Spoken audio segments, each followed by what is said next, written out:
Les éléphants de Côte d'Ivoire sont en quart de finale. Ils ont obtenu leur ticket en battant le Cameroun en Guinée équatoriale 1-0.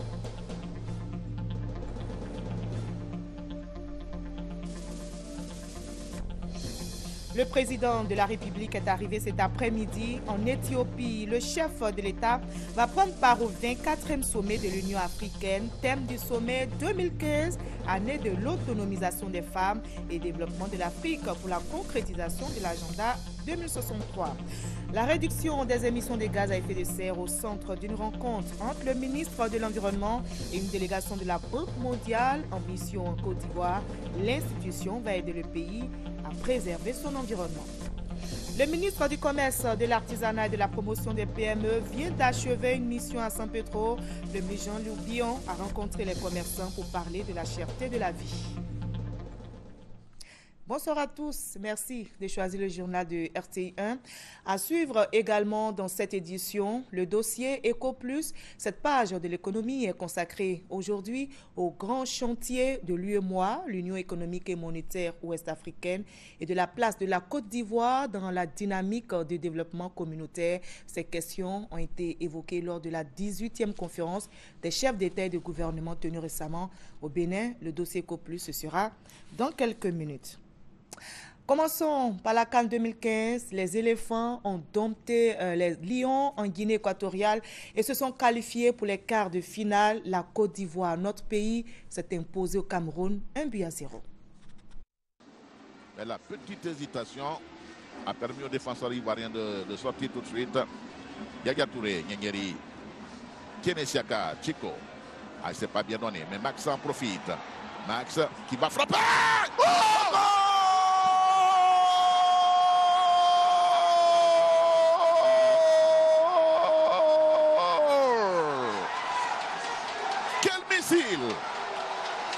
De Max Alain Gradel. On joue la 36e minute. Et cette frappe flottante. On va revoir. Regardons Zama. Ce ballon ouvré. Du pied droit. Du coup du pied qu'il envoie ce ballon. Alors regardez, au moment où il reçoit le ballon, il sait déjà ce qu'il va en faire. Voilà, toujours dans le groupe D, le Mali et la Guinée qui ont fait match nul connaîtront leur destin pendant un tirage au sort. Nous prenons à présent la direction de l'Éthiopie où le président de la République est arrivé cet après-midi. Le chef de l'État va prendre part au 24e sommet de l'Union africaine qui a pour thème 2015, année de l'autonomisation des femmes et développement de l'Afrique pour la concrétisation de l'agenda 2063. Explication avec notre envoyé spécial, Viviane Aïmé. En provenance de Riyad, en Arabie Saoudite, le président de la République, Alassane Ouattara, est arrivé ce mercredi 28 janvier à 15h30 heure locale à Addis Abeba pour participer aux assises de la 24e session ordinaire de la conférence des chefs d'État et de gouvernement de l'Union africaine, prévue ces 30 et 31 janvier au siège de l'organisation panafricaine. Le président de la République a été accueilli côté officiel par un représentant du gouvernement éthiopien et un représentant de l'Union africaine. Respectivement, le ministre chargé des affaires juridiques au cabinet du Premier ministre éthiopien, Dr Fassil Naom, et la commissaire en charge des affaires politiques à l'Union africaine, Dr Aïcha Abdoulaye. Également par l'ambassadeur de Côte d'Ivoire en Éthiopie, son Excellence Georges Aboua, ainsi que plusieurs ministres du gouvernement ivoirien. Le président de la République était lui-même accompagné par plusieurs membres du cabinet présidentiel.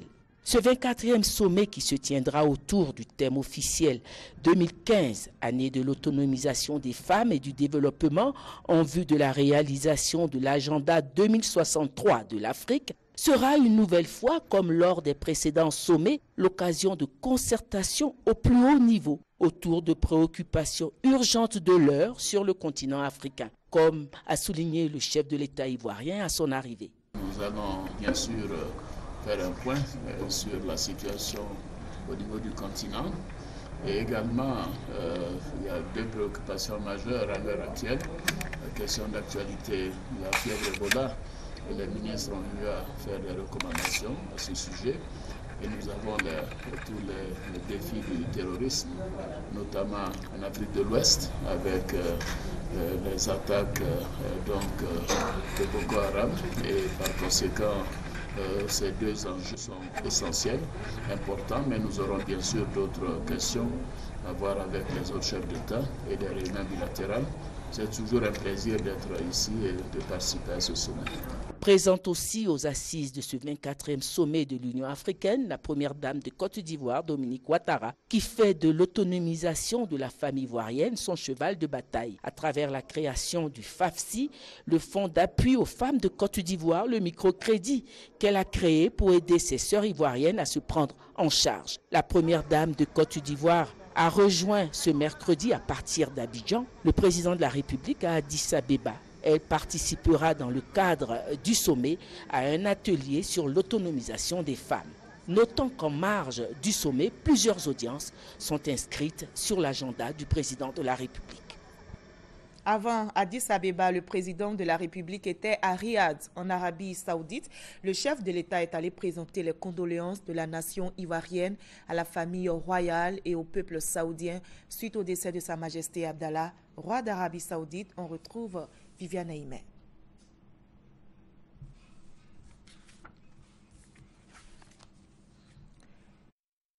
Sera certainement proposé au cours de cette édition. Sur place, ici en Côte d'Ivoire, le dialogue entre le gouvernement et l'opposition reprend demain.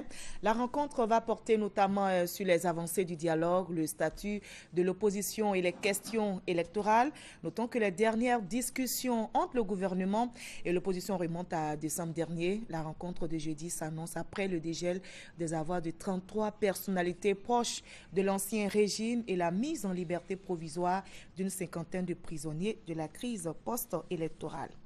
Et notez toujours, en bref, que demain, le Premier ministre va animer sa 4e conférence de presse. Il se prononcera sur le thème croissance, développement économique, social et humain, voie royale vers l'émergence. Le chef du gouvernement, par ailleurs ministre de l'économie, des finances et du budget, va expliquer les voies et moyens mis en place par le gouvernement pour permettre au pays d'atteindre l'émergence d'ici à 2020. Et puis, nous aurons tout à l'heure, je l'ai dit, le dossier EcoPlus consacré ce soir aux différentes actions de l'UEMOA, l'Union économique et monétaire ouest-africaine.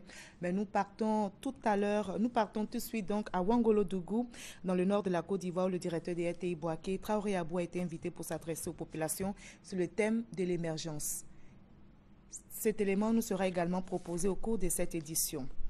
Le ministre du Commerce, de l'Artisanat et de la Promotion des PME vient d'achever une mission à San Pedro. 3 jours de visite. Le ministre Jean-Luc Bion a rencontré les acteurs du secteur du commerce pour parler de la cherté de la vie et des difficultés des commerçants. On en arrive à présent au dossier EcoPlus. Les attentes des populations sont nombreuses. Libre circulation des biens, des services et des personnes, électricité, infrastructures routières et ferroviaires, bref, les chefs d'État et de gouvernement de l'espace UEMOA veulent faire de l'intégration une réalité au quotidien. Réunis à Cotonou, au Bénin, ils ont planché sur les grands chantiers de l'Union et de la place de la Côte d'Ivoire dans la dynamique de développement communautaire. Le dossier EcoPlus du service économie est proposé par Adam Akone. L'Union économique et monétaire ouest-africaine, UEMOA, jette les bases d'une nouvelle forme de coopération envers les investisseurs qui connaissent très peu la sous-région ouest-africaine. Une stratégie basée sur la diversification des sources de financement, tant les défis sont nombreux. Le programme économique régional s'élève à plus de 6 000 milliards de francs CFA. La mobilisation des ressources est un problème sérieux, que ce soit au niveau communautaire et que ce soit au niveau des États. Il y a quelques années, lorsque cherchaient à mobiliser les ressources, les États mettaient sur le marché des obligations un certain nombre de titres et demandaient le refinancement des différentes économies à partir de ces titres-là.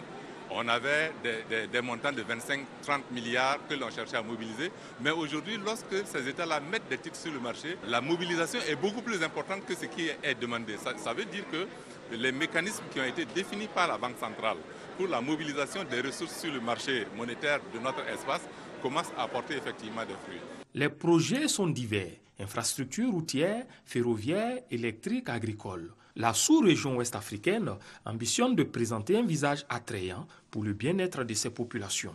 La conférence, les chefs d'État, notamment les institutions, ont pris l'engagement d'approfondir les questions des pôles énergétiques. Qu'est-ce qu'on appelle pôle énergétique? Vous savez, un pays comme le Niger dispose d'un vaste gisement de charbon. Autour de ce charbon, nous allons construire 600 MW. De la même façon, nous savons que la Côte d'Ivoire dispose d'une grande capacité d'hydroélectricité et de gaz. Nous allons doubler la capacité de la Côte d'Ivoire. Ça va être un deuxième pôle. Donc ces pôles-là sont déjà reconnus aujourd'hui. En 2015, nous avons la réhabilitation de la voie ferrée Abidjan-Ouagadougou. Nous avons la réhabilitation à faire. Les études sont faites. L'idée est de faire en sorte qu'on puisse partir de Dakar à Ouaga ou de Dakar à Abidjan à voie ferrée. Au niveau des transports aériens, nous avons décidé de former cette année un certain nombre d'inspecteurs d'audit qui vont donc inspecter nos aérodromes parce que nous devons maintenir un certain niveau de sécurité et de sécurité dans nos aérodromes. Et puis également, nous envisageons de faire en sorte que nous ayons un système d'harmonisation des activités en ce qui concerne les fournisseurs des services marins. Aujourd'hui, l'Union mise aussi sur la qualité des ressources humaines, la mobilité des étudiants à travers la suppression de la différence des frais d'études fait partie de cette nouvelle vision. C'est une directive emblématique de notre Union qui a été adoptée par le Conseil des ministres en 2005, qui dispose que lorsque un étudiant de notre espace décide d'aller étudier dans une université publique d'un autre pays membre de l'Union, qu'il soit assujetti aux mêmes frais que les nationaux. Il y a au moins 4 pays qui ont transposé la directive et qui l'appliquent. Il s'agit du Burkina Faso, du Niger, de la Côte d'Ivoire et de la Guinée-Bissau. Malgré les acquis, la libre circulation des biens et des personnes au sein de l'Union reste à parfaire. Il y a effectivement des pratiques anormales que nous constatons. Et ces pratiques tiennent au fait que nous avons des difficultés au niveau de la gouvernance administrative de nos différents pays. Parce qu'en réalité, ce ne sont pas les textes qui autorisent la police, la gendarmerie, la douane à opérer un certain nombre de contrôles dans nos différents couloirs de transport. Et c'est dommage. Nous devons interpeller continuellement nos administrations pour que nos populations qui circulent dans nos différents corridors ne subissent pas les tracasseries et les prélèvements indus que nous connaissons. Il appartient donc à chaque pays de faire vivre les textes en les appliquant. Pour sa part, la Côte d'Ivoire se positionne comme une bonne élève en matière de transposition des textes. La Côte d'Ivoire qui était autour de 40-43%, aujourd'hui la Côte d'Ivoire se trouve à un taux de transposition de l'ordre de 72%. Entre la transposition et l'application, il y a un pas parce qu'il faut beaucoup d'éducation. Il faut que les populations et même les administrations s'approprient les différentes mesures et ça également est en route. Sur le plan économique également, elle remonte la pente pour tenir son rang de locomotive. C'est vrai qu'avec la crise, nous avons perdu un peu de notre poids au sein de la zone. Comparativement, d'autres économies ont émergé plus vite que la Côte d'Ivoire, réduisant sa part dans le produit intérieur brut global de la zone. Et on est arrivé à se situer autour de 30% au sortir de la crise. Les choses sont en train de se rétablir. Et aujourd'hui, nous sommes autour de 36%.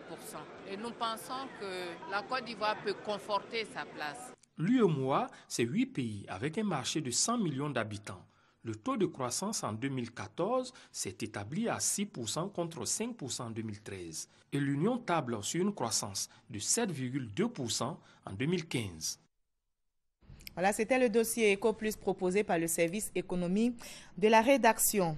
Nous partons à Ouagadougou, dans le nord de la Côte d'Ivoire. Le directeur de RTI Boaké, Traoré Abou, a été invité pour s'adresser aux populations sur le thème de l'émergence. Quelle contribution de Ouagadougou pour une Côte d'Ivoire émergente? Explication avec nos confrères de RTI Boaké. Le rôle de la communication dans le processus d'émergence d'un pays. Le cas de la Côte d'Ivoire. Voilà le thème de la conférence initiée à l'occasion des activités socioculturelles et éducatives de la jeunesse de Ouagadougou. Le conférencier du jour, Traoré Abou, journaliste, directeur de RTI Boaké, a d'entrée relevé les efforts du président de la République, Alassane Ouattara, pour apporter à notre pays le meilleur, avant de dire que la communication occupe une place de choix dans les activités gouvernementales. Le président de la République, en 3 ans, Il a récupéré un poste que la Côte d'Ivoire a perdu en 20 ans. Aujourd'hui, la Côte d'Ivoire est le premier pays en Afrique de l'Ouest, le premier pays économique. Je félicite aujourd'hui les organisateurs pour dire soyons les courroies de transmission du président de la République et du gouvernement auprès des populations. Allons le plus loin possible. La marche de la Côte d'Ivoire vers l'émergence est soutenue par l'initiateur de la conférence et d'autres cadres de Ouagadougou. J'invite les uns et les autres, où que nous soyons, à s'approprier le concept de l'émergence en accompagnant le chef de l'État, son Excellence Alassane Ouattara, dans sa vision de faire de la Côte d'Ivoire un pays émergent à l'horizon 2020.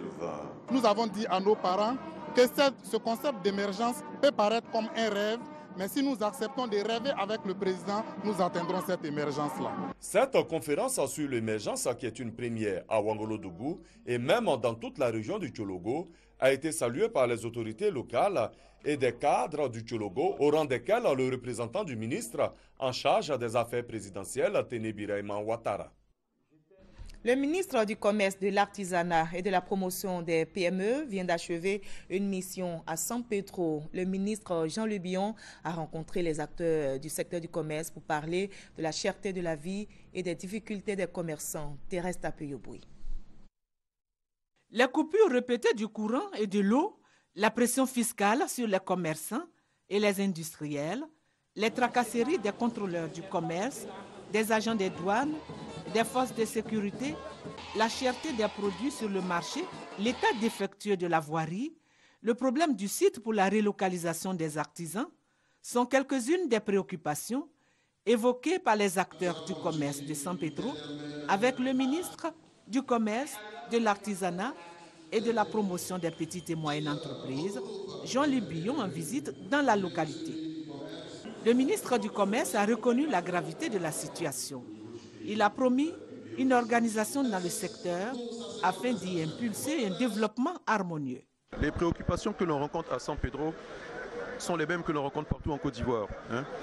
Donc ça montre que la nation de ce côté-là connaît les mêmes succès et les mêmes problèmes. Donc c'est à nous de travailler pour que l'environnement des affaires, que le commerçant, l'artisan, les PME, les acteurs économiques en général travaillent dans de meilleures conditions, gagnent mieux leur vie, tout ça pour le bien du pays et le bien du consommateur, de l'Ivoirien en général. Pendant 3 jours, Jean Lubillon a visité la direction régionale du commerce, puis le port autonome de San Pedro.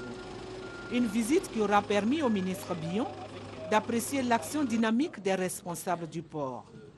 Le site de relocalisation des artisans, une usine de transformation de cacao, le grand marché du quartier Bardo, la chambre régionale des métiers ont été également visités par le ministre Jean Lubillon.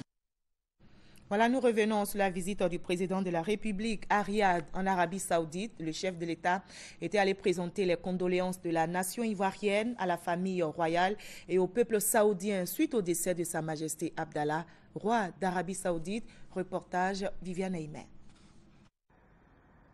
Hormis les relations personnelles d'amitié qu'il a tissées de longue date avec la famille royale saoudienne, dans l'exercice actuel de sa fonction de chef de l'État de la République de Côte d'Ivoire, le président de la République, Alassane Ouattara, a été à différentes reprises grandement honoré par cette famille royale, notamment lors de la première visite qu'il a effectuée en Arabie Saoudite en 2012 pour participer à la session de l'OCI, l'organisation de la conférence islamique, visite au cours de laquelle il s'est aussi rendu sur les lieux saints.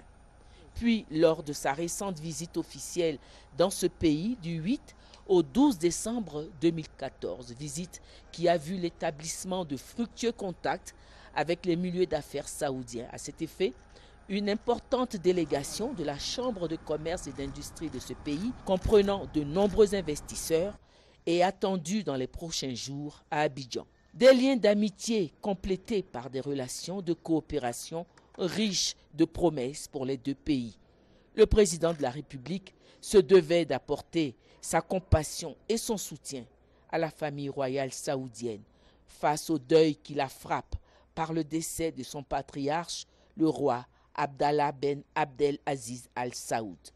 Le président de la République s'est rendu personnellement à Riyad le lundi 26 janvier.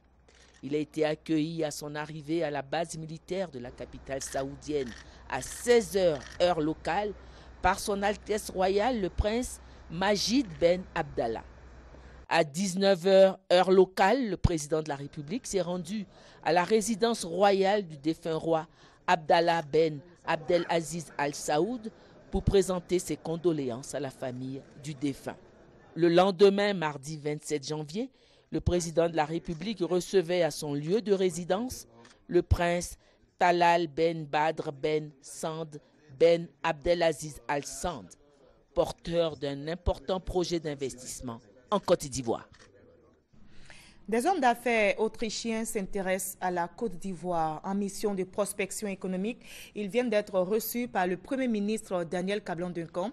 Ces opérateurs économiques autrichiens veulent investir dans le secteur de l'immobilier. On en sait plus avec Sidonie Davila.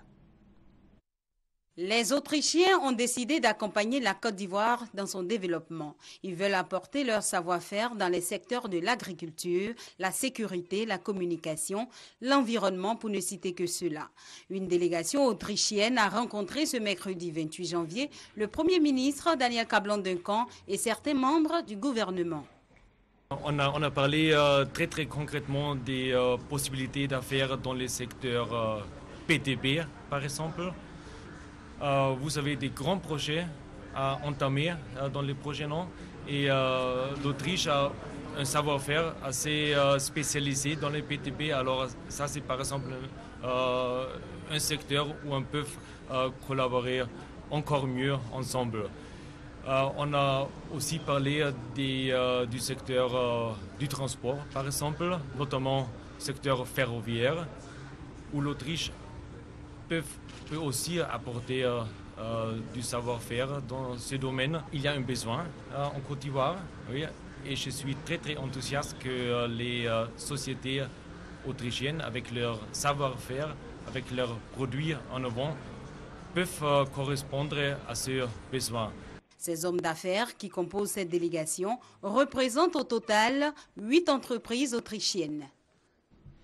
La réduction des émissions de gaz à effet de serre au centre d'une rencontre entre le ministre de l'Environnement et une délégation de la Banque mondiale en mission en Côte d'Ivoire. La délégation a aussi rencontré le ministre des Eaux et Forêts. L'institution va appuyer le pays pour préserver son environnement. Le reportage d'Issa Yewe est commenté par Herman Niamien. La protection de l'environnement constitue un souci majeur pour le gouvernement ivoirien. Le ministre de l'Environnement, de la Salubrité urbaine et du Développement durable l'a exprimé au cours d'une rencontre avec une délégation de la Banque mondiale. Rémi Alakwadio a indiqué à ses hôtes que la préservation de l'environnement est un enjeu capital pour son département. Une préservation qui, selon lui, se traduit par la prise en compte du projet RED+, entendé réduction des émissions de gaz à effet de serre. Lequel projet est un mécanisme qui permet d'adopter des pratiques pouvant protéger la forêt. La Côte d'Ivoire, fortement engagée dans ce projet à plusieurs composantes, a été éligible au fonds de préparation et a bénéficié d'un montant de 3,8 millions de dollars, soit près de 2 milliards de francs CFA. La réussite de cette phase doit aboutir à la mobilisation d'autres fonds de financement, dont le fonds carbone et le programme pour l'investissement financier. C'est pour mobiliser la Côte d'Ivoire pour la capitalisation de ce fonds que la délégation de la Banque mondiale est à Abidjan. On est très heureux de rencontrer les autorités ivoiriennes. Nous parlons de 2 grands sujets. La protection des forêts en relation avec le développement agricole et les changements climatiques. Et le deuxième grand sujet, c'est la gestion des zones côtières, y compris l'atténuation de l'érosion côtière et la gestion du secteur des pêches. Et donc dans ces 2 domaines-là, la Banque mondiale a déjà entamé un dialogue politique avec les autorités ivoiriennes, le secteur privé et d'autres acteurs.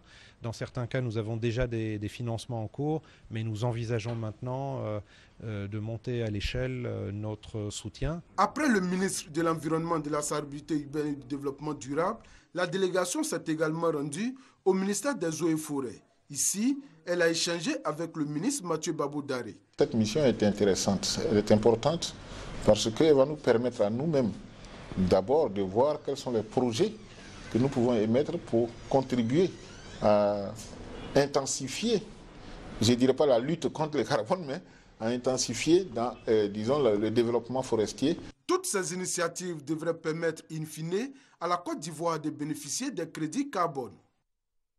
Hors de la Côte d'Ivoire, au Mali, la tension est toujours vive. Dans le nord, 3 personnes ont été tuées hier à Gao au cours d'une manifestation. La mission des Nations Unies au Mali a donc retiré son projet de démilitarisation de la zone de Tambakor, un secteur situé dans la région de Gao. Groupes armés pro-Bamako et rebelles s'affrontent violemment depuis des semaines. Une dizaine de personnes ont trouvé la mort dans cet assaut. Les Nigérians, eux, votent le 14 février prochain pour élire leur nouveau président. Et dans l'état de Kaduna, dans le centre-nord du pays, les élections présidentielles de 2011 avaient plongé la région dans des violences interreligieuses et le sceptre de nouveaux affrontements plane à l'approche de la présidentielle. Philippe Jagaba était au premier rang des violences qui ont éclaté dans son village. Le soir du résultat des élections présidentielles nigériennes de 2011, chrétiens et musulmans se sont affrontés pour contester le scrutin. Aujourd'hui encore, les stigmates restent visibles. D'ici vers là-bas, c'est chez les chrétiens. Et de ce côté, c'était principalement les musulmans. Ils étaient installés ici. Comme vous pouvez le voir, certaines maisons des chrétiens ont été touchées ainsi que celles des musulmans. C'est la violence qui a provoqué toutes ces destructions. Au total, les affrontements post-électoraux ont fait plus de 1000 morts et des milliers de déplacés au Nigeria. Dans l'état de Kaduna, dans le centre-nord du pays, chrétiens et musulmans vivent côte à côte, mais les rendez-vous aux urnes tournent aux guerres de religion. Issa Moussa est musulman, il était là en 2011. Ils ont brûlé ma maison, ils ont tué les 2 fils de ma sœur, ils ont tué mon père et ils ont également tué mes 3 frères. Et ils m'ont blessé. Regardez la plaie, c'est une balle que j'ai ici, à l'intérieur.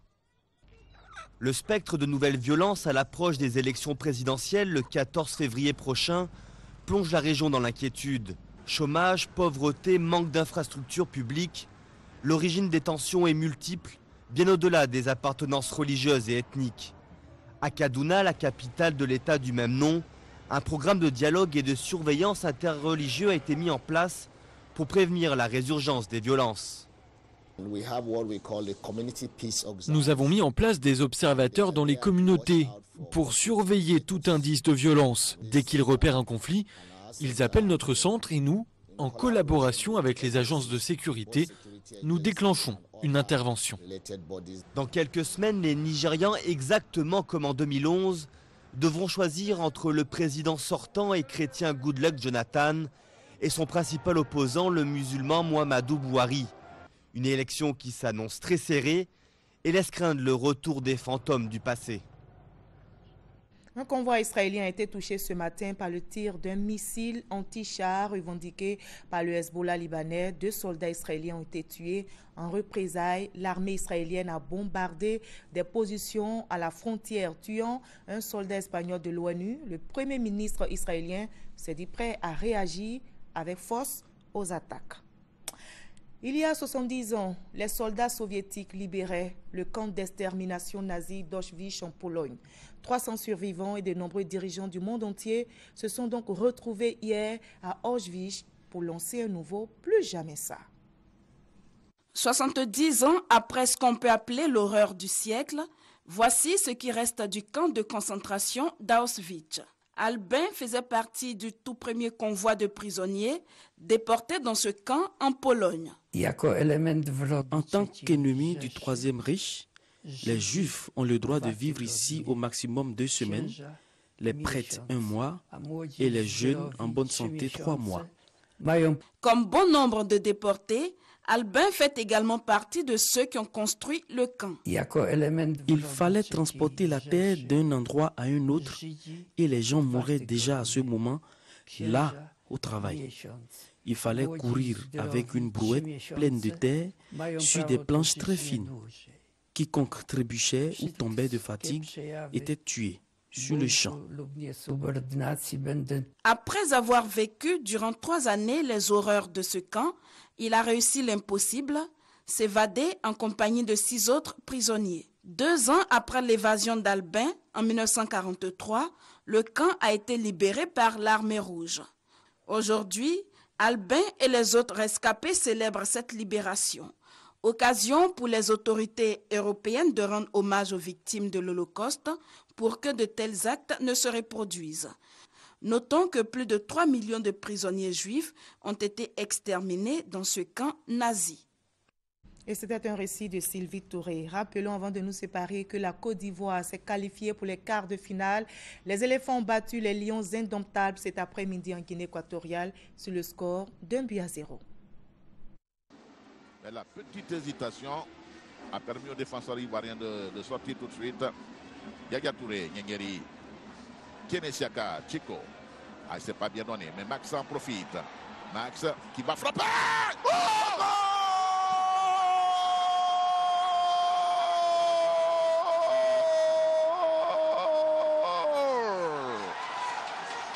Quel missile de Max Alain Gradel. On joue la 36e minute. Et cette frappe flottante. On va revoir. Regardons Zama. Ce ballon ouvré du pied droit, du coup du pied qu'il envoie ce ballon. Alors regardez, au moment où il reçoit le ballon, il sait déjà ce qu'il va en faire. Bravo donc aux éléphants qui ont réussi à dompter les lions en Guinée équatoriale et ont ainsi obtenu leur ticket pour les quarts de finale. Le Mali et la Guinée qui ont fait match nul connaîtront leur destin pendant un tirage au sort. Voilà, c'est ici que l'on s'arrête. Merci à vous tous de votre aimable attention. À 23h, retrouvez Hamza Diaby et demain 20h, David Guédamobio.